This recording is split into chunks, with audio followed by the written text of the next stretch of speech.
What's it been like for you as a fan and now a co-owner? Well, I mean, it's obviously fascinating to step inside the doors, but we've been very welcomed by people. People have, it's a sort of Manchester, sort of Lancastrian trait, isn't it, that you're welcome, people are friendly and chatty. So, I would have expected that anyway, I suppose. But no, it's been, it's been an interesting journey so far. Took obviously well over a year, and it required a fair degree of patience, which is, I wouldn't say is one of my finest attributes, really. So that was quite difficult, but good things never come easy, and eventually we got over the finishing line. So. And what about Carrington Training Complex? Has that been in your mind as well? Yeah, but I think it's secondary to Old Trafford. Carrington is fairly impressive. I think I quite like Carrington as a facility. I mean, I think there are things that we can do to improve it, but I don't think they're of the magnitude that the sort of the stadium requires. Mm-hmm. Manchester United does stand for certain values. It's got a style of football. It's got, a code of values by which people have to respect,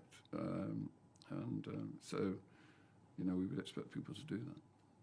What can people and fans expect from the equity injection then? I know there's been lots of talk about Old Trafford, for example. Can you tell us a little bit more about that? If you look at our role at Manchester United, there are two key issues that we have to address.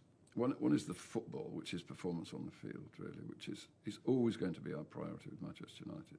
But the second big issue, really, in the club, which a lot of people talk about and are conscious of, is where the stadium sits today. The stadium, I mean, it's an impressive stadium, and it's the largest Premier League stadium in the country, second largest stadium in the country to Wembley, I suppose.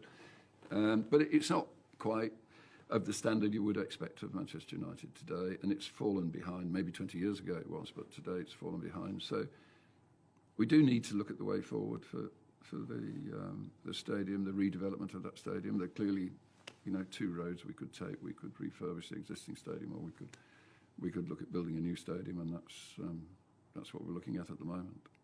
Can you describe your vision for the club on and off the pitch? Well, on the pitch is really simple.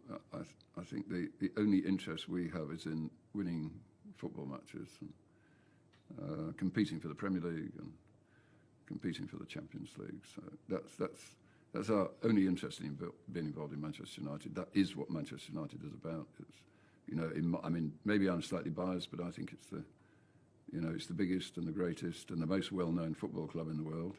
So it should always be competing for, the league title and the Champions League title, always.